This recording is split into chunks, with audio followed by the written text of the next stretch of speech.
noches, un muy buenos días para todos, un saludo y un agradecimiento muy especial al Comité Ejecutivo de la Universidad Boliviana, a la Universidad Mayor de San Andrés, la Universidad Mayor San Simón, la Universidad Autónoma Gabriel René Moreno de Bolivia y por supuesto, realmente para mí es un honor participar en este primer ciclo 2023 de transferencias de interaprendizaje de conocimiento y buenas prácticas en investigación, ciencia y tecnología.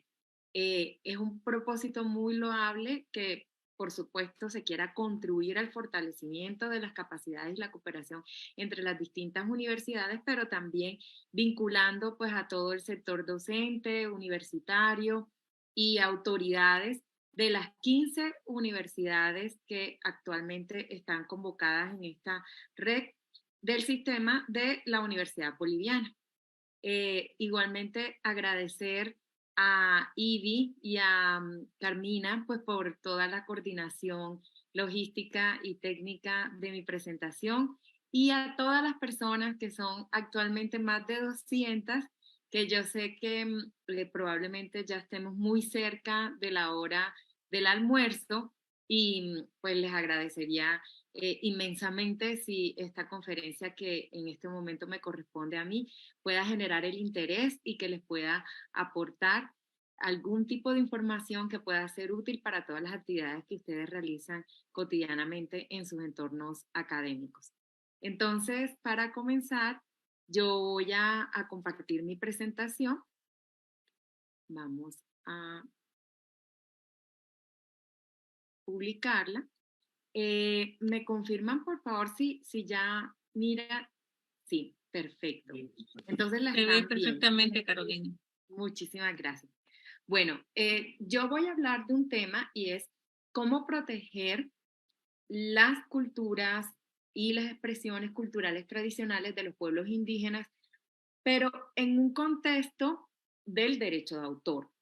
Es decir, cómo algunas áreas de la propiedad intelectual pueden también aportar una protección independientemente de que en el país respectivo exista una protección sui generis o no frente a estas expresiones culturales tradicionales. De pronto voy a ser muy enfática en colocar algunos ejemplos relacionados con la comunidad andina. Es la legislación que yo más conozco. Bolivia es parte de la comunidad andina y el régimen común de derecho de autor que actualmente rige en los 4 países miembros de la comunidad, pues se aplica a Colombia, Perú, Bolivia y Ecuador. De igual manera, les pido coloco algunos ejemplos relacionados con Colombia. No es con la intención de manifestar que si algunas cosas que se hacen en Colombia son mejor o peor, sino simplemente para colocarlos como ejemplo, porque cada país tiene unas particularidades muy distintas. Lo que funciona en un país puede que no funcione en otro, o que algunas de las normas de ese país se compaginen de otra manera.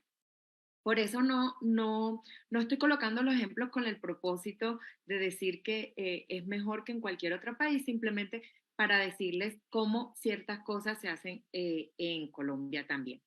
Y por último, pues también mencionarles que realmente este es un tema muy estratégico para todo el continente americano. O sea, muchos países están discutiendo cómo lograr una protección sui generis en el ámbito internacional, porque ya van a ver que yo les voy a contar también que hasta el momento no hay un instrumento jurídico de naturaleza vinculante para la protección de las expresiones culturales tradicionales, ni los conocimientos tradicionales, ni los recursos genéticos, pero independientemente de eso, yo sí quisiera que nuestros países valoraran y reconocieran estratégicamente lo importante que es esto para todos nosotros. Y eso debido a la diversidad cultural, debido a que en nuestros territorios, es decir, todos los países del continente americano, contamos con la presencia de comunidades indígenas, de comunidades locales que vienen habitando esta tierra por muchísimos, muchísimos años, miles de años, y que a través de ese tiempo han logrado crear un conocimiento y han logrado crear unas expresiones culturales tradicionales que se convierten también en una gran riqueza para todos nuestros pueblos, como lo vamos a ver más adelante. Entonces, como mi presentación va a hacer más énfasis en el derecho de autor, lo cual no quiere decir que no vaya a hacer referencia a otros formas de protección y ya lo voy a mencionar en algún momento, como por ejemplo lo que tiene que ver con las denominaciones de origen. Voy a mencionar un poco eso, pero voy a hacer más énfasis en el derecho de autor. Entonces quería comentarles o comenzar haciendo referencia que en materia de derecho de autor hay estas dos grandes ramas. Por una parte, el derecho de autor, que está referido a las obras literarias y artísticas, y por otra parte, los derechos conexos, que se refieren a todas aquellas actividades que realizan personas que no son autores, pero cuyas actividades son necesarias para la difusión, publicación y explotación de la obra. Ya vamos a ver más específicamente cómo.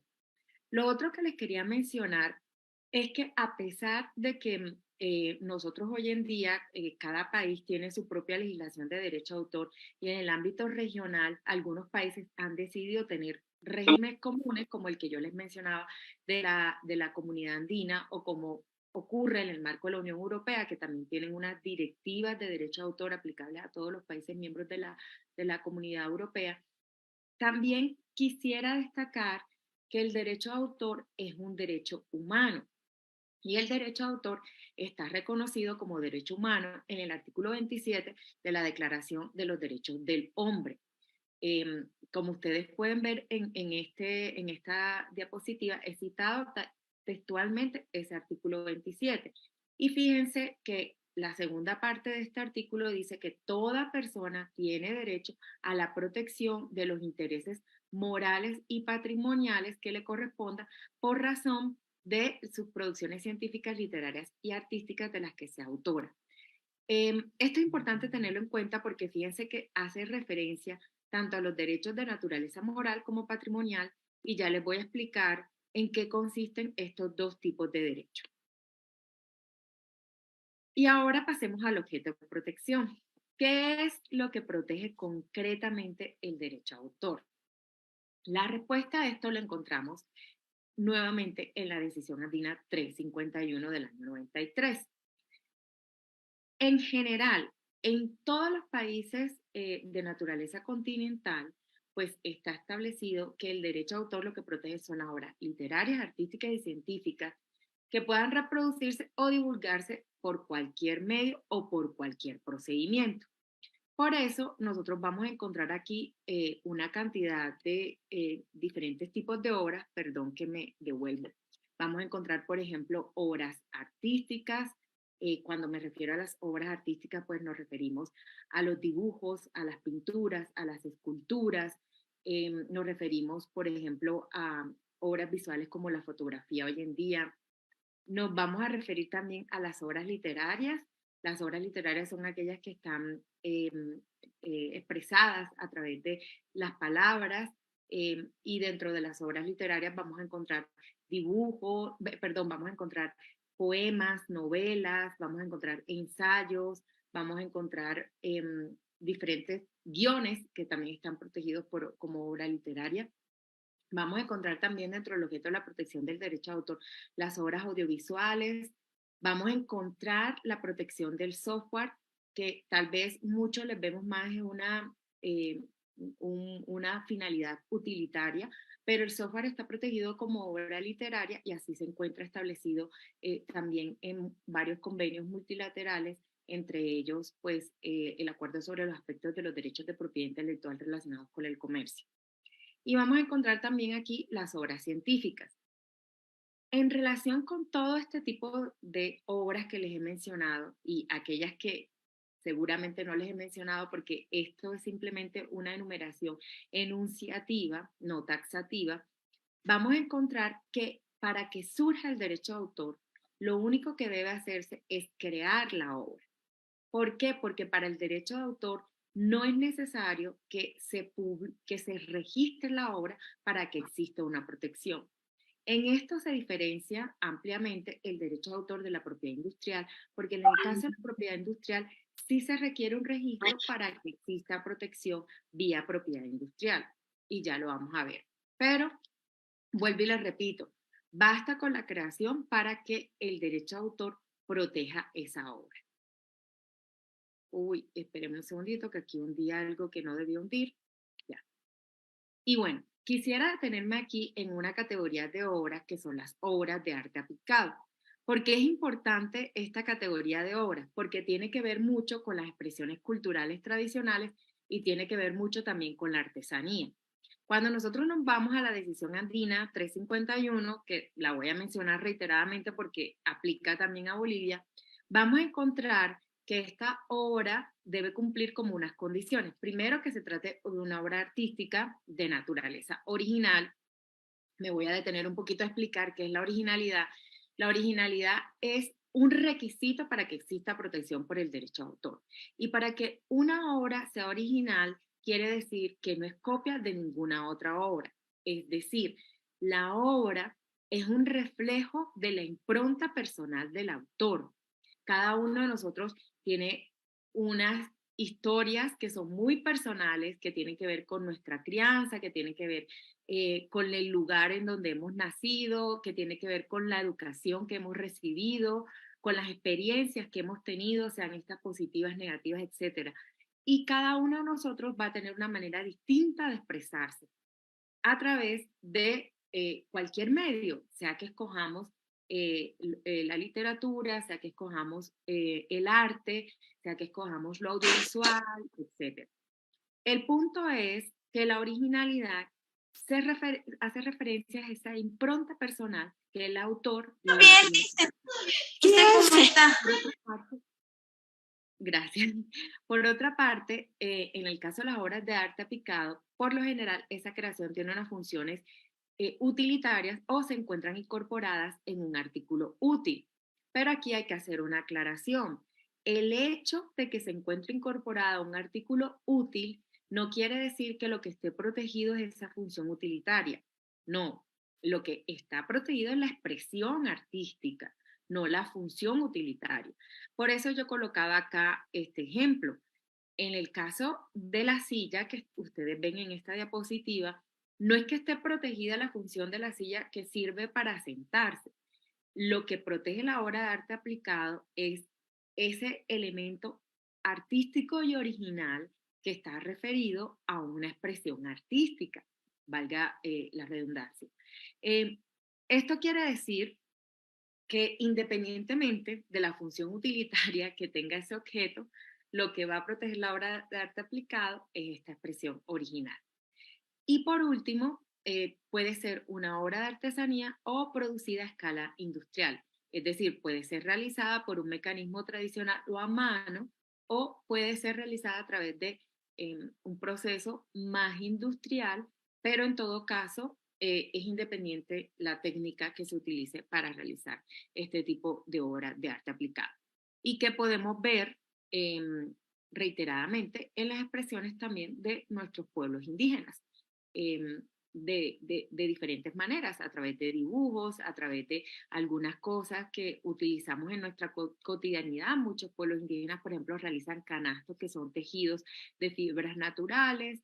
Vamos a ver que también realizan muchas cerámicas, que se utilizan algunas de ellas, por ejemplo, para vajillas, etcétera. Bueno, cuando nosotros vemos en el caso de la obra de arte aplicado y el diseño industrial, puede existir en algunas legislaciones una protección acumulada entre la protección que otorga el derecho de autor o la protección que otorga la propiedad industrial frente a ese diseño.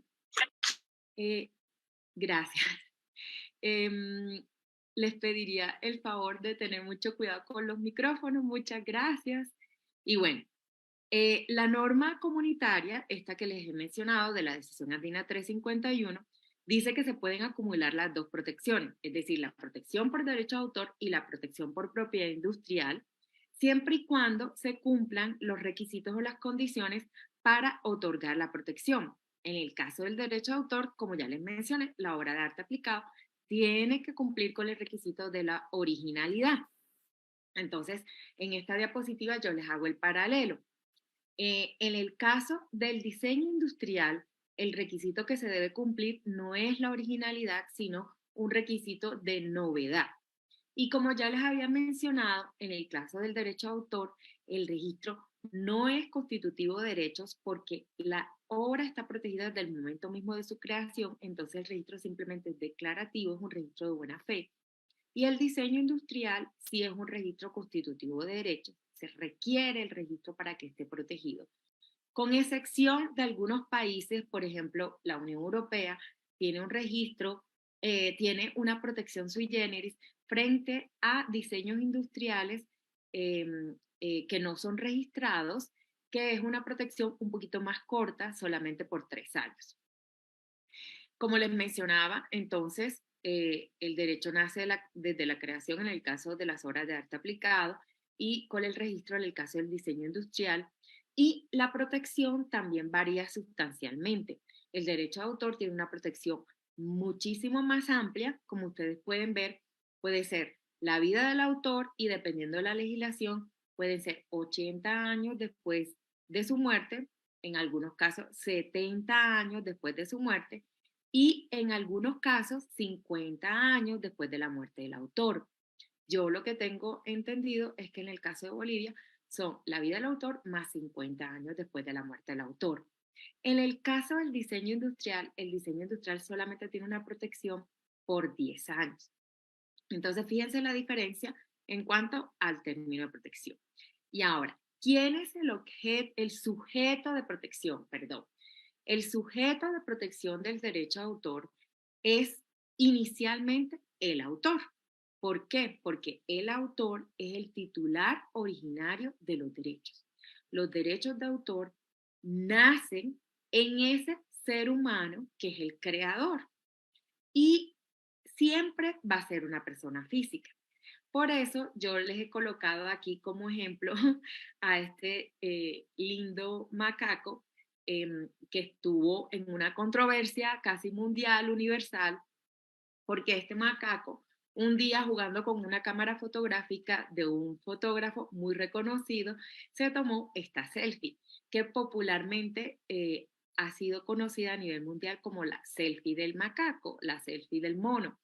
Este animal, que es muy bello, desafortunadamente no puede reclamar derechos de autor. ¿Por qué razón? Porque él no tiene ese elemento volutivo que sí tenemos los seres humanos, la voluntad y la conciencia de realizar las cosas.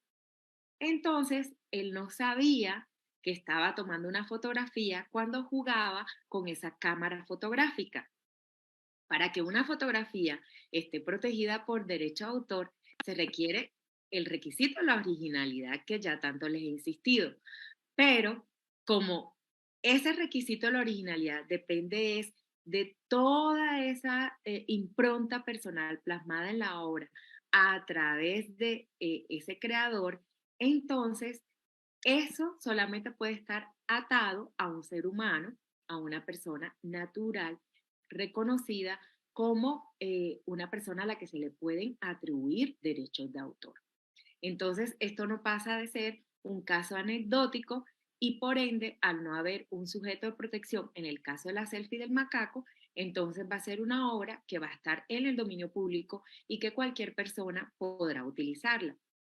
Sobre esto, el fotógrafo en su momento intentó reclamar unos derechos y pues tanto las diferentes autoridades como los tribunales lo que dijeron era que no había una persona a la que proteger y que si bien es cierto, él había realizado unas inversiones para poder obtener esa fotografía, pues porque los equipos fotográficos son muy costosos, así como los viajes que realizó a ese lugar, de todas maneras, lo que se protegía en este caso no eran las inversiones. Esto es independiente de que se pueda pensar en una posibilidad de otorgar una protección sobre la base de esas inversiones, que habitualmente encontramos unos derechos conexos así, pero no es el caso de esta fotografía, vuelvo y lo repito. En materia de derecho de autor, entonces vamos a encontrar diferentes tipos de obras también según autor y vale la pena mencionarlos acá.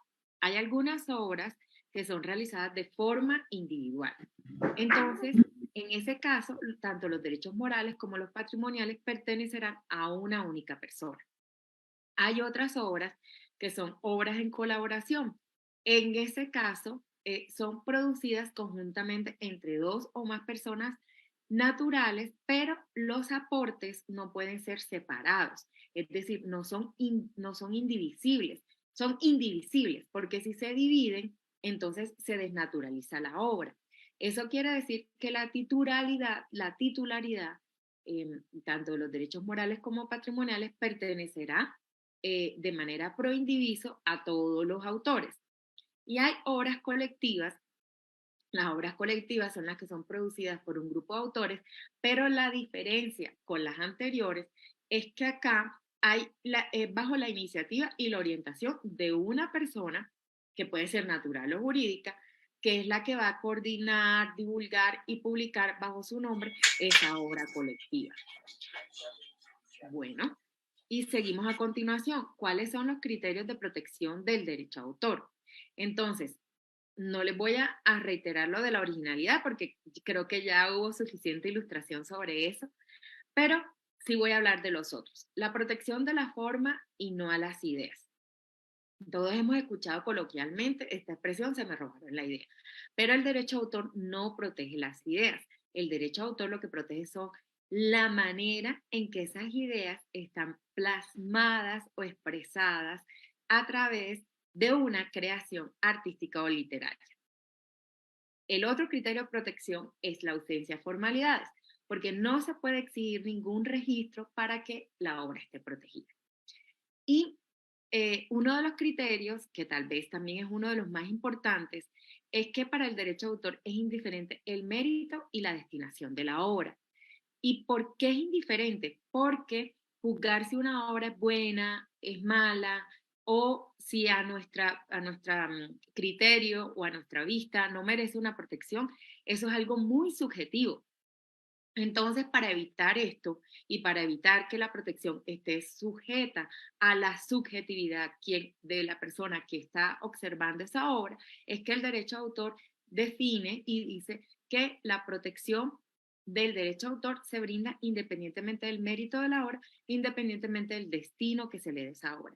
En algunas oportunidades el autor desea que su obra no sea publicada, desea mantenerla inédita, tenerla en un cajón y aún así la obra está protegida. Y finalmente, el último criterio de protección hace referencia al principio de independencia de la obra del soporte que la contiene. ¿Esto qué quiere decir? Una cosa es la obra, que es un intangible, que es un objeto inmaterial, y otra cosa es el soporte en el que está fijado esa obra. El soporte puede ser de cualquier material, de cualquier naturaleza. Nosotros vamos a ver que hoy en día hay soportes físicos y hay soportes tangibles, intangibles, como el caso del Internet. Entonces vamos a ver que la obra puede estar plasmada en un libro hecho con hojas de papel o puede estar en un archivo digital que está en una memoria USB o está en la nube. Y así podemos encontrar hoy en día diferentes tipos de soporte.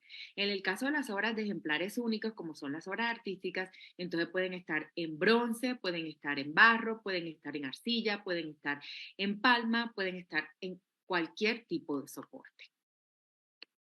Eh, y bueno, pasamos así al contenido del derecho. El contenido del derecho, como ya les había anunciado, son derechos morales y derechos patrimoniales. Los derechos morales no tienen contenido económico. Los derechos morales están por fuera del comercio, no se pueden transar, no se pueden negociar. Yo no puedo hacer un contrato transfiriendo un derecho de naturaleza moral. Y por el contrario, los derechos patrimoniales sí son los que tienen contenido económico. Los derechos patrimoniales son los que yo voy a negociar, licenciar, transferir. Pueden ser objetos de contratación. Yo puedo pedir como contratante la cesión de un derecho de naturaleza patrimonial, pero no puedo exigir la transferencia o cesión de un derecho de naturaleza moral. Entonces, vamos a tener diferentes tipos de derechos morales vamos a encontrar entonces el derecho a la paternidad, que es la posibilidad que tiene el autor a ser reconocido como titular de esa obra, de ser el creador de esa obra en cualquier tiempo, puede reclamar eso. El derecho a la integridad, que es oponerse a todas las modificaciones que atenten contra el decoro de la obra, la reputación del autor. El derecho a la ineditud, que el derecho a la ineditud lo que pretende es que el autor se reserve la facultad y la posibilidad de decidir cuándo, cómo y dónde se va a divulgar su obra. El derecho a modificación, bueno, así como el autor se les puede reservar la posibilidad de autorizar las diferentes modificaciones de la obra, él también puede modificar su propia obra. Y en el caso del derecho a modificación, pues en cualquier momento. Y el derecho de retracto, que existe en algunas legislaciones y es el que permite que el autor, después que la obra esté circulando, pueda decir, yo prefiero retirar esa obra de circulación porque de pronto he cambiado de opinión en algo, porque he cambiado un criterio, porque he decidido que ya no estoy pensando de esa manera o encontré una nueva información que me lleva a una nueva conclusión. Entonces yo quiero recoger esos ejemplares y lo puede hacer, pero estos dos últimos derechos, que es el derecho a modificación y el derecho a retracto en el caso de la legislación colombiana, está sometido a que se indemnice a aquella persona que ha realizado todas las inversiones para colocar esa obra a disposición del público. ¿Qué características tienen estos derechos? No tienen limitación en el tiempo. Quiere decir, ese término de protección que yo les mencionaba para el derecho de autor aplica solamente a los derechos de naturaleza patrimonial, no a los derechos morales. Por eso, independientemente que haya pasado el tiempo, si ustedes se dan cuenta, pues uno dice, la Mona Lisa la hizo Leonardo da Vinci.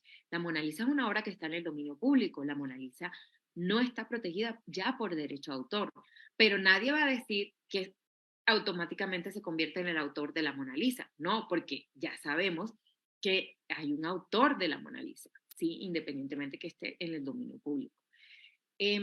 Se tratan de derechos fundamentales reconocidos como tal en algunas legislaciones. El caso de la legislación colombiana lo considera un derecho fundamental. Y como les mencionaba, son inembargables, irrenunciables e intransferibles. Ahí hay un límite a la autonomía privada de la voluntad. Y ahora pasamos a los derechos patrimoniales. Los derechos patrimoniales son los que tienen contenido económico, son los que pueden ser transferidos y son los que están limitados temporalmente en el tiempo. ¿Cuáles son estos tipos de derechos patrimoniales? Bueno, por una parte, vamos a encontrar, bueno, aquí me quedaron juntos estos dos, vamos a encontrar la reproducción, que es el que permite sacar copias de esa obra o fijar copias de esa obra en un soporte. Vamos a encontrar la distribución, que es la que permite que esa obra pueda circular a través de diferentes formatos de naturaleza tangible. Cuando me refiero a la distribución, no me refiero a la distribución en el ambiente digital. Se refiere a la distribución de la obra que puede circular fijada en un formato tangible, ¿sí? La transformación, como ustedes saben, los autores también autorizan las diferentes adaptaciones o modificaciones que se realicen a su obra para obtener obras derivadas. Entonces, yo voy a ver que, por ejemplo, hoy en día se realizan algunas películas que son adaptaciones de libros. Para que eso se pueda realizar, se requiere una autorización para que se pueda adaptar a este lenguaje audiovisual primero a un guión y después a una película. Y además de eso, vemos también que, por ejemplo, algunos libros se traducen de una lengua a otra. En el caso de las traducciones se consideran adaptaciones, es porque las lenguas, en el momento en que se traduce, a veces cambia un poco el contexto, a veces cambia un poco el significado. Entonces, se requiere autorizar también ese tipo de adaptaciones que son traducciones.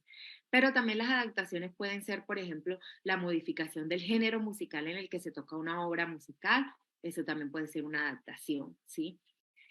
Y llegamos al derecho a comunicación al público. El derecho a la comunicación al público es uno de los derechos que abarca una amplia modalidad de utilizaciones, porque nosotros vamos a ver de que las obras se comunican al público estando las personas o no reunidas en el mismo lugar sin una previa distribución de ejemplares. Entonces vamos a ver que, por ejemplo, personas reunidas en un mismo lugar, como por ejemplo una discoteca, un concierto, un restaurante, etcétera, ahí en ese caso puede haber una comunicación al público a personas que están en el mismo lugar, o pueden haber comunicación al público a personas que no están en el mismo lugar, realizadas por los organismos de radiodifusión, cuando, por ejemplo, una estación de radio o televisión comunica al público una obra.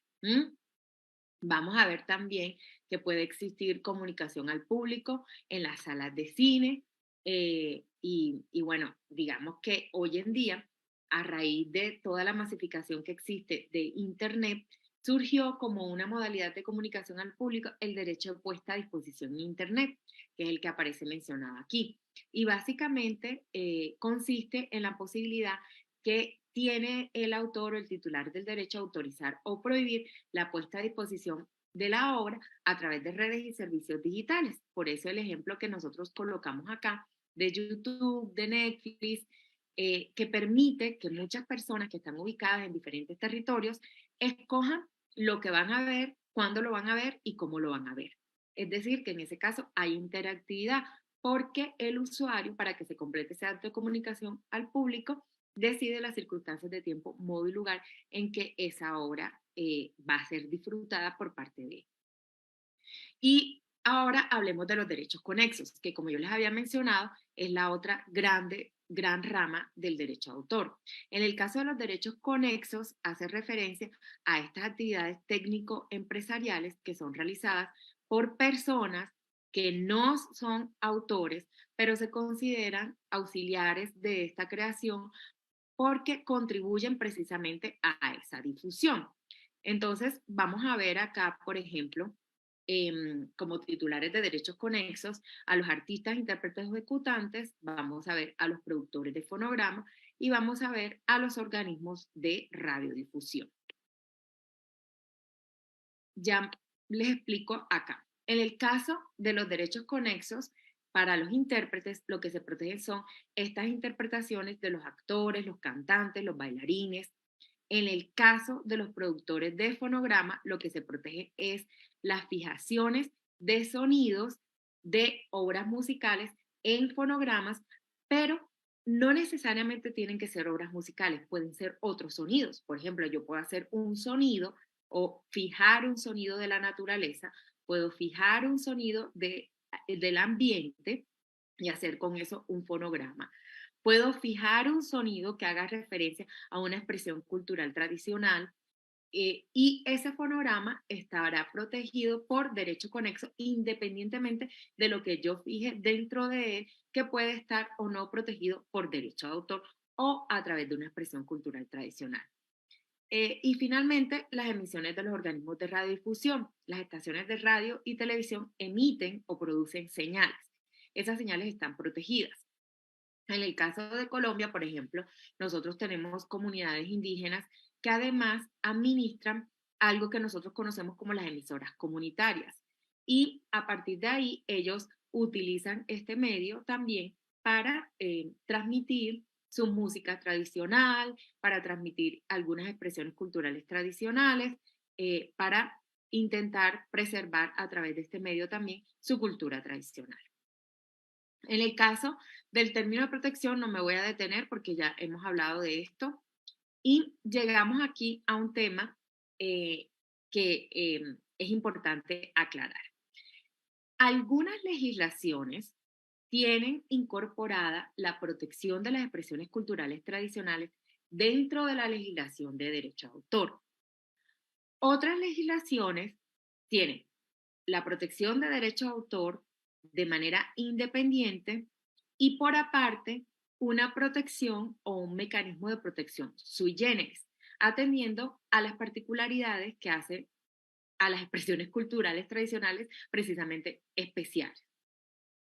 En otras legislaciones simplemente no existe protección a las expresiones culturales tradicionales, es decir, ni en la legislación de derecho de autor ni en un mecanismo de protección sui generis. En el caso de Colombia, nosotros vamos a encontrar que en nuestra legislación hay un artículo en la ley de derecho de autor que dice que pertenecen al dominio público las obras folclóricas y tradicionales de autores desconocidos. Pero aquí yo quiero hacer una aclaración. No es que esté diciendo que estas obras siempre estén en el dominio público. Lo que está diciendo es, si no hay un sujeto de protección y yo no puedo identificar el autor, entonces yo no puedo otorgarle la protección vía derecho de autor, ¿sí? Como yo les mencionaba al principio, para que exista una protección por el derecho de autor, se requiere un sujeto y ese sujeto tiene que ser una persona natural, pero esa persona natural tiene que estar identificada. Si no está identificada, entonces, lo que dice aquí la legislación de derecho de autor, si no está identificado, entonces ¿a quién voy a proteger?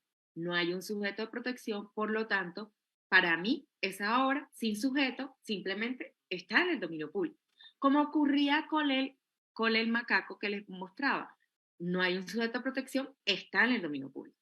Ahora, si se trata de una expresión cultural tradicional, realizada por un integrante de una comunidad indígena, una comunidad ron, una comunidad, en el caso de Colombia, afrodescendiente.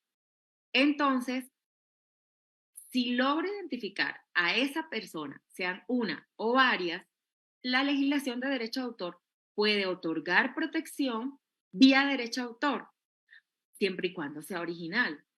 Pero, obviamente, esa protección va a recaer sobre esos sujetos identificados, no va a caer sobre la comunidad.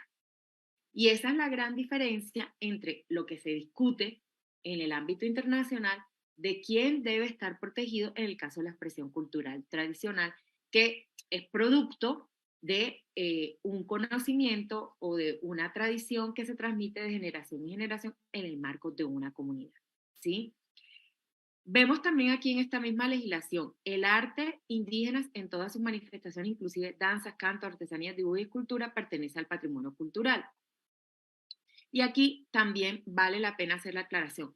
No quiere decir esto, o sea, que se esté como desvalorizando esta creación.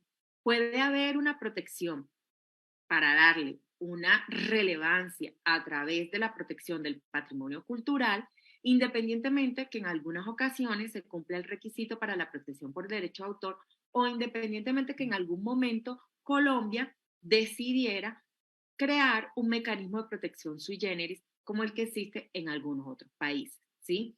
Entonces, hace parte del patrimonio cultural, sí, debe ser un interés, debe tener una protección reforzada, independiente de que exista la posibilidad de otorgarle protección si se cumplen los requisitos por alguno de los mecanismos tradicionales de protección de la propiedad intelectual, ¿sí? Y bueno, nosotros vamos a encontrar que en el ámbito internacional, desafortunadamente, no existe un instrumento jurídico de naturaleza vinculante, como les acababa de mencionar al inicio. Pero aquí tengo que otorgarle a Bolivia un reconocimiento muy especial, porque Bolivia fue el primer país que en el ámbito internacional habló de la importancia de que existiera una protección de estas expresiones culturales tradicionales. Esto lo hizo el gobierno de Bolivia en el año 1973, en donde propuso, en el marco de la UNESCO, que se añadiera un protocolo a la Convención Universal del Derecho de Autor con el propósito de proteger el folclore. Ahora, todo esto siguió evolucionando y por allá en el año 1976, con ayuda de la UNESCO y la Organización Mundial de la Propiedad Intelectual, entonces un comité de expertos se reúne para escribir o diseñar una ley tipo que se conoce como la ley tipo de Túnez, que se refiere a la protección del folclore. Más adelante, en el año 1982, la OMPI y la UNESCO publican las disposiciones tipo para las leyes nacionales sobre la protección de las expresiones del folclore contra la explotación ilícita y otras acciones lesivas. Y encontramos que por allá en el año 1989 se realizó una recomendación sobre la salvaguardia de la cultura tradicional y popular. En el año 2003, 2005, 1994 y 1997 se continúan estas discusiones hasta finalmente llegar al año 2000, en donde en el marco de la Asamblea General de la OMPI se crea un comité intergubernamental sobre la protección de la propiedad intelectual, los recursos genéticos, los conocimientos tradicionales y el folclore. Y en el marco de este comité se ha continuado discutiendo este tema. Y a eso es lo que quiero hacer referencia en este momento. Aunque aún no hay algunas definiciones adoptadas en el marco de estas discusiones, eh, aún así se han intentado en unos borradores definir qué es una expresión cultural tradicional. Y estas expresiones culturales tradicionales, conforme al texto que actualmente se encuentra en negociación, se refiere a todas las formas en que se expresan las prácticas y los conocimientos culturales tradicionales, como puede ser el resultado de una actividad intelectual, la experiencia o la percepción precisamente de estas comunidades indígenas y locales, y otros beneficiarios en un contexto tradicional que dimanan de este y pueden ser dinámicas y evolucionar con el tiempo. Esto es importante también, porque fíjense que cuando yo les hablaba del derecho de autor, les decía que el derecho de autor protegía la obra cuando ésta ha sido creada. Pero en el caso de la expresión cultural tradicional, nosotros no podemos definir cuándo ha sido creada. ¿Por qué? Porque es que esa expresión continúa evolucionando a través del tiempo, porque la comunidad la transmite de generación en generación y eso hace que esa expresión cultural también evolucione. ¿Mm? Estas expresiones, como aparece en esta definición, pueden ser a través de formas verbales, musicales, expresiones mediante movimiento, las danzas, formas tangibles o intangibles o incluso combinaciones de ellas. Como les digo, esto es un borrador simplemente de un concepto. Entonces, ¿qué tipos de formas tienen las expresiones culturales tradicionales? Entonces, entre las formas verbales vamos a encontrar los relatos, las gestas épicas, las leyendas, los cuentos, la poesía, los enigmas, otro tipo de narraciones, las palabras, los signos, los nombres, los símbolos. Vamos a encontrar también formas musicales como las canciones, los ritmos, la música instrumental. En muchas comunidades indígenas existen incluso instrumentos musicales que son únicos, que los ha desarrollado y diseñado esa comunidad. Cantos, hay cantos que hacen parte también de los ritos, que además están asociados a una esfera superior, que es una esfera espiritual. También vamos a encontrar expresiones mediante movimientos, o sea, la danza, las creaciones de los carnavales, las representaciones escénicas, ceremonias, rituales, los rituales en lugares sagrados, las peregrinaciones. Por ejemplo, en el caso de Colombia, y que yo sé que es común a todos los países que tenemos parte de la selva amazónica, está también desarrollado este rito en torno a la bebida tradicional del yagé. También algunos juegos y deportes tradicionales que han sido desarrollados en el marco de estas comunidades indígenas, las marionetas, interpretaciones, ejecuciones, etcétera. También vamos a encontrar formas más tangibles, como por ejemplo artesanías, máscaras, vestidos ceremoniales. Por ejemplo, en el caso del Carnaval de Barranquilla y el Carnaval de Blancos y Negros, que es un carnaval tradicional acá en Colombia, bueno, y otro carnaval que es el Carnaval del Río Sucio, ahí las personas utilizan unas máscaras y unos disfraces tradicionales que se han ido creando de generación en generación. Pueden haber, por ejemplo, muchas cosas que son hechas a mano, pueden haber también obras arquitectónicas. Vemos que nuestras comunidades también tienen muchos lugares sagrados en donde hacen construcciones, independientemente de que estas sean monumentales o no. Esas construcciones pues también tienen una estética arquitectónica y vamos a encontrar muchos lugares sagrados que atienden a estos propósitos. Y bueno, aquí entonces nos preguntamos cuáles son esas características comunes de esas expresiones culturales. Bueno, pueden adaptar cualquier forma material e inmaterial. Característica importantísima, se transmiten de generación en generación, oralmente o por imitación. estas expresiones son una característica esencial de la identidad del patrimonio cultural de esta comunidad indígena local en su conjunto. Y aquí hay, vuelvo y lo repito, una gran diferencia con el derecho de autor, porque no hace referencia a autores concretos o individualizados. Y algo que es importante es que es una tradición viva, porque se sigue desarrollándose, se sigue usando y se sigue manteniendo en el marco de una comunidad. Entonces, ¿qué aspecto debo tener en cuenta en el caso de la protección de las expresiones culturales tradicionales y en su intersección con la protección que pueden tener por medio de otros mecanismos que actualmente existen para la protección de la propiedad intelectual? Lo primero es que en la actualidad, en el caso de la propiedad intelectual, no es objeto de protección el contenido ideológico o técnico de las obras científicas ni su aprovechamiento industrial y comercial. No es objeto de protección los estilos, tampoco son objeto de protección los descubrimientos, las teorías científicas, los métodos matemáticos, los planes y métodos para el ejercicio de actividades intelectuales, por ejemplo, los métodos matemáticos, algunos juegos o actividades económicas comerciales.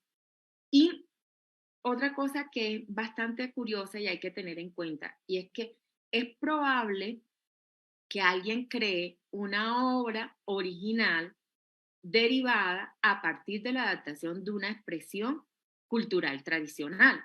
Entonces, la pregunta que nos debemos hacer si queremos establecer un mecanismo de protección de las expresiones culturales tradicionales es si se van a crear esas adaptaciones a partir de una expresión cultural tradicional, entonces, ¿a quién se le pide autorización para realizar esa adaptación?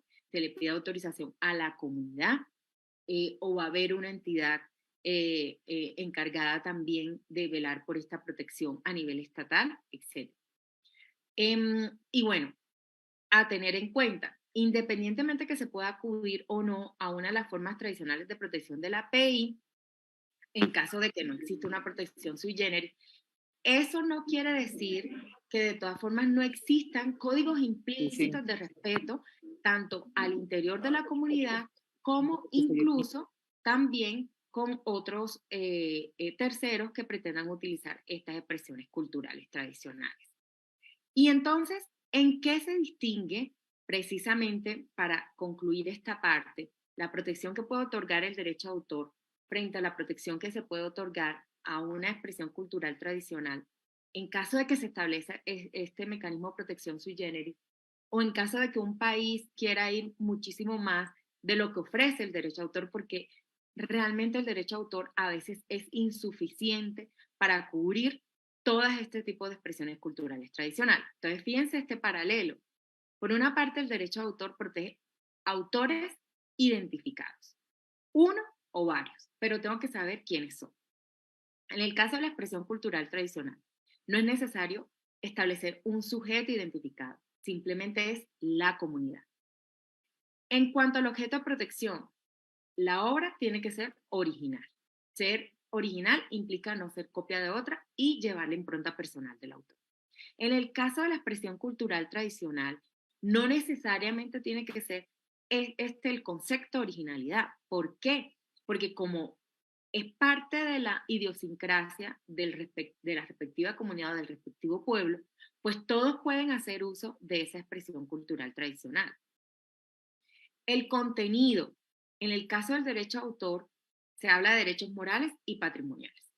En el caso del contenido de la expresión cultural tradicional, pues eso va a depender de cada legislación y va a depender si algún día se logra la negociación de un instrumento jurídico internacional de lo que ahí se establezca. En el caso del derecho de autor, les mencionaba, el derecho nace con la creación. En el caso de la expresión cultural tradicional, entonces nos tenemos que hacer esta pregunta. ¿Cuándo nace ese derecho? Cuando se identifica la expresión cultural tradicional, cuando se documenta esa expresión cultural tradicional o cómo se identifica ese punto de partida de nacimiento del derecho. En el caso del término de protección, entonces ya vimos, es la vida, para el derecho del autor, la vida del autor más 80, 70, 50, dependiendo del país. en el caso de la expresión cultural tradicional, ¿cómo calculamos ese tiempo? Porque es que la expresión cultural tradicional puede ser milenaria, puede tener una existencia de miles de años, de cientos de años, siglos, centurias. Puede tener una historia solamente de pocos años o de simplemente unas décadas. Pero independientemente de eso, entonces nos preguntamos, ¿cuál es el término protección adecuado para una expresión tradicional? ¿Simplemente lo dejamos indefinido? Eso es una gran pregunta o un gran interrogante que hoy en día se hacen pues los países que han querido legislar sobre esto, pero también que nos hacemos en el ámbito internacional. Y bueno, ¿cuál puede ser un mecanismo efectivo y eficaz de protección de las expresiones culturales tradicionales? Bueno, que esta protección sea calificada, específica, que brinde una protección frente a la apropiación indebida, que también le permita a esa comunidad tener un control mínimo para el desarrollo económico de ese folclore. Es decir, si esa comunidad en algún momento quiere obtener un beneficio económico, entonces que también lo puede hacer a través de la explotación de estas expresiones culturales tradicionales, que se otorguen unos derechos exclusivos, que se impida la utilización de una obra sagrada en un contexto inapropiado. O sea, como aquí en el marco de estas expresiones también pueden estar algunos elementos espirituales, puede suceder que una comunidad diga, es que no me interesa que la utilice personas externas a la comunidad, independientemente de la plata, independientemente que me paguen, independientemente que me otorguen un beneficio, no me interesa que esta obra, que tiene una significación sagrada y espiritual, se desnaturalice sacándola de su contexto. Por lo tanto, simplemente prohíbo su utilización más allá de que me quieran otorgar un beneficio económico. Eso también debería ser contemplado en el marco de una protección de estas expresiones culturales tradicionales. Y que existe una claridad de lo que está en el dominio público, porque, claro, es probable que la misma comunidad permita que ciertos usos sean realizados por terceros y que pueda ser libremente utilizado, y, o por los miembros de la misma comunidad, o simplemente la comunidad diga, no, todo esto va a estar en el marco de las determinaciones que adopte la comunidad, ¿sí? Y bueno, yo acá simplemente eh, preguntándome qué justificaría realmente o qué justificaría en el marco del contexto de nuestros países que existe una protección frente a estas expresiones culturales tradicionales. Precisamente los beneficios económicos, sociales y culturales que se pueden derivar de las mismas. Entonces, yo considero que en algunas oportunidades, no en todas, cuando la comunidad quiera, puede ganar dinero a partir de eso, y eso pues le puede dar un valor económico. Escuchaba a la doctora Ana Cristina Rivas, que me antecedió previamente, que decía, ustedes le tienen que dar valor a lo que hacen, y asimismo nosotros tenemos que rescatar el valor que tiene lo que hacen nuestras comunidades. Y yo simplemente les quiero colocar unos ejemplos de Colombia que son como los que más he conocido, y es que Artesanías de Colombia, que es la entidad que promueve precisamente las artesanías en nuestro país, ha hecho alianzas con algunas empresas muy reconocidas en diferentes ámbitos, en el ámbito del diseño, en el ámbito de la moda, etc. Entonces, por ejemplo, Tous, la marca española, realiza una colección de joyería de filigrana momposina, que Mompós es un lugar, en el caso de Colombia, en donde se caracteriza por su joyería con la técnica de la filigrana, y Tous, en el marco de esta alianza, realiza esta colección. También Johnny Walker, el famoso Ay, ay, ay, déjame guardar. ¿Ya? whisky, Eso te quería avisar, realiza... mamá. Cuesta Ay, un ratito más. perdón, hay un micrófono. Ajá, gracias. Bueno, realiza una edición limitada de unas botellas de lujo enchapadas en una técnica tradicional de los lugares de Nariño y Putumayo, que son dos departamentos en Colombia, que hacen que las botellas las enchapen como con como unas palmitas que le hacen un tratamiento especial bajo esta técnica tradicional. Y bueno, tuvieron esa alianza también.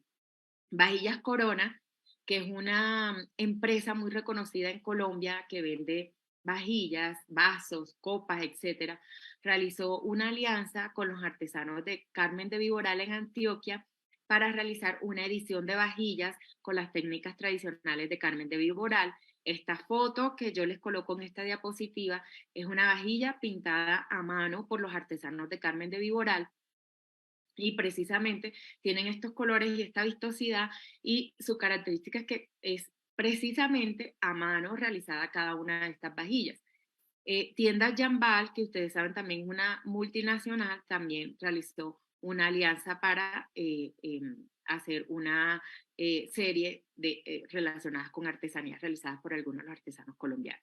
En todo caso, esto puede tener un impacto transversal en la economía, no solamente en beneficio de esas comunidades, sino también en beneficio de otros sectores que pueden recibir beneficios de la manera en que se atrae el turismo para visitar esos lugares en donde se está realizando este tipo de expresiones culturales y artesanías. Por ejemplo, se beneficia el sector hotelero, se beneficia el sector de los restaurantes, los bares, el transporte, etc. Y continuando con la justificación de la protección de las expresiones culturales, si aún no estamos convencidos por los beneficios económicos que se puede recibir de la protección, tengamos en cuenta también que hay unos beneficios cuyo valor social es inconmensurable, es decir, no se puede medir o no se puede calcular en términos económicos. Y esto hace referencia es a la dignidad de los pueblos, a lo que significa que un pueblo se sienta orgulloso de lo que es, a lo que significa que un pueblo refuerce su identidad cultural a partir de aquello que lo hace distinto, original y único. Y yo creo que los pueblos americanos podemos dar cuenta de eso, además del beneficio de promover la diversidad cultural.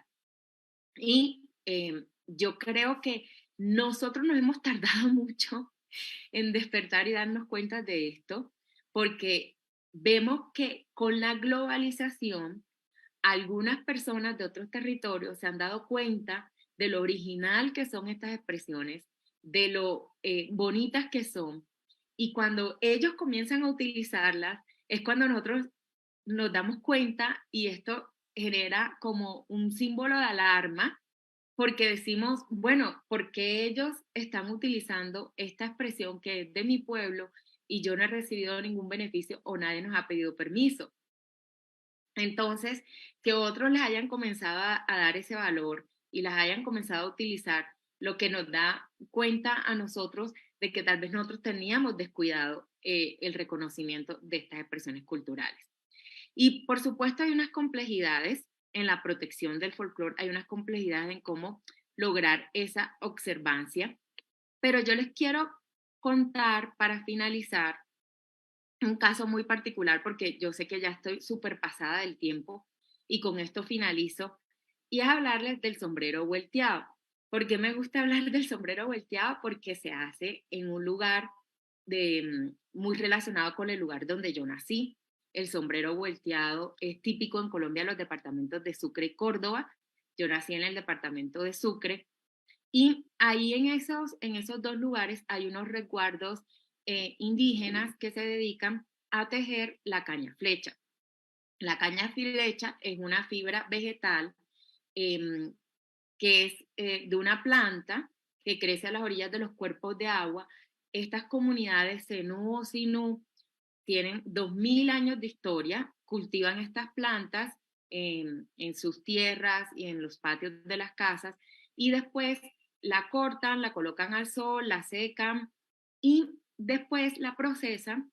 Las que van a dejar en el color natural, pues simplemente las secan al sol y las que quieren como pintar de colores, entonces hay algunas que las pintan en tonos oscuros, eso lo utilizan para darle ese tono oscuro, utilizan el barro o utilizan otros pigmentos naturales como el dividivi, la vija, la concha de los plátanos para darle otro tipo de colores.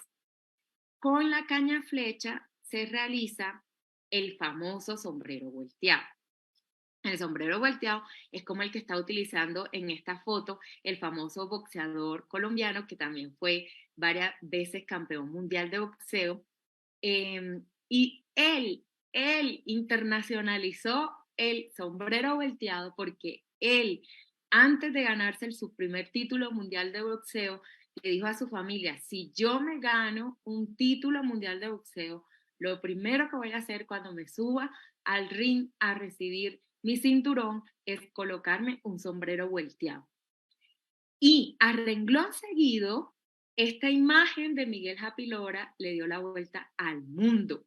Imagínense toda la gente preguntándose qué será lo que lleva ese señor en la cabeza, o por lo menos averiguando qué era lo que él tenía, qué tipo de sombrero llevaba. Pues Miguel Japilora logró lo que ninguna campaña de publicidad hubiese logrado en muchísimos años o muchísimo tiempo. Y es que miles de espectadores que estaban viendo esa pelea vieran el sombrero volteado. El sombrero volteado comenzó a tener una relevancia y después de eso el Congreso de Colombia lo denominó como Patrimonio y Símbolo Cultural de la Nación, pero 2 años después el mismo pueblo colombiano lo eligió como símbolo nacional a través de una encuesta que realizó el Ministerio de Cultura, unos medios de comunicación como Semana, Caracol y el organismo que es el encargado de promover como la imagen de Colombia a nivel internacional, que en ese momento tenía un programa que se llamaba Colombia es Pasión. Y los colombianos escogieron nuevamente el sombrero volteado como su símbolo. Adicionalmente a eso, en el año 2008, un famoso diseñador francés, Jean-Paul Gaultier, utilizó en sus desfiles en la Semana de la Moda eh, una colección en donde le colocó a los modelos también este sombrero volteado. Y bueno, en el año 2011, y aquí se los menciono porque a veces no solamente el derecho de autor, sino otros mecanismos de protección de la propiedad intelectual pueden ofrecer alguna protección a estas expresiones culturales tradicionales. En el año 2011 se estableció una protección vía denominación de origen para el tejido cenú, es decir, para el tejido de la caña flecha, no propiamente para el sombrero volteado, sino para el tejido de la caña flecha. Por eso les coloco esta foto, porque fíjense que si ustedes ven los diferentes elementos que hay en esta foto, no van a ver sombreros volteados, pero van a ver que con esa misma técnica con que se hace el sombrero volteado, se hacen otras cosas, se hacen canastos, se hacen individuales, se hacen carteras, se hacen diferentes tipos de objetos decorativos y ornamentales. Entonces, se le dio esta posibilidad de una protección a través de la denominación de origen, que es una protección a través de signos distintivos, y en Colombia ocurrió un caso muy famoso y fue que comenzaron a aparecer copias no autorizadas de sombreros realizados en plástico provenientes de un país asiático y esto generó un malestar en ese momento en la comunidad porque era una manera de valorizar lo que ellos estaban realizando con tanta fuerza a través del tejido de la caña flecha, porque para hacer la caña flecha, pues el proceso es muy largo, ¿sí? Para poder hacer el tratamiento y llegar finalmente a la realización de un sombrero o de cualquier otro objeto con la caña flecha. Entonces, en su momento, la Superintendencia de Industria y Comercio, que es la autoridad nacional en materia de propiedad industrial, emitió una resolución mediante la cual adoptó unas medidas para prevenir el ingreso a Colombia o la circulación y distribución en Colombia de copias no autorizadas de estos sombreros volteados que entre otras cosas pues no eran realizados en caña flecha sino en plástico y algunos creo que también en cartón, ¿sí? El sombrero volteado también es muy famoso porque a todo visitante ilustre que llega a nuestro país se le entrega un sombrero volteado. Entonces, fíjense esta emblemática foto, unos niños que recibieron al Papa Francisco en Cartagena, le entregan a él un sombrero volteado que está luciendo en esta fotografía. Pero les puedo enumerar también que aquí se le ha entregado a deportistas, a políticos, hay fotos de Bill Clinton, hay fotos de Roger Federer luciendo el sombrero volteado, etc. Y pues finalmente decirlo, o sea, el sombrero volteado termina siendo también un símbolo de inclusión, lo cual genera unos beneficios incalculables. Estas fotos las tomé yo en el Carnaval de Barranquilla, que es un carnaval que se realiza en la costa caribe colombiana. Y ustedes cuando van al Carnaval de Barranquilla, todo el mundo está usando sombreros volteados. Miren todos los sombreros que en estas fotos que fueron aleatorias se ven, ¿sí? ¿Por qué? Porque es que no importa qué persona, si tiene dinero, si no tiene dinero, si es importante, si es poco importante, etcétera. Todo el mundo se coloca un sombrero volteado. Entonces, esta posibilidad de lograr esa cohesión social es un beneficio también incalculable. Y bueno, yo dejo aquí porque deben estar muy preocupados los organizadores. Les dejo mis coordenadas, este es mi correo, mi Twitter. Les agradezco mucho la atención y quedo aquí pendiente de cualquier pregunta que haya sobre estos temas. Muchas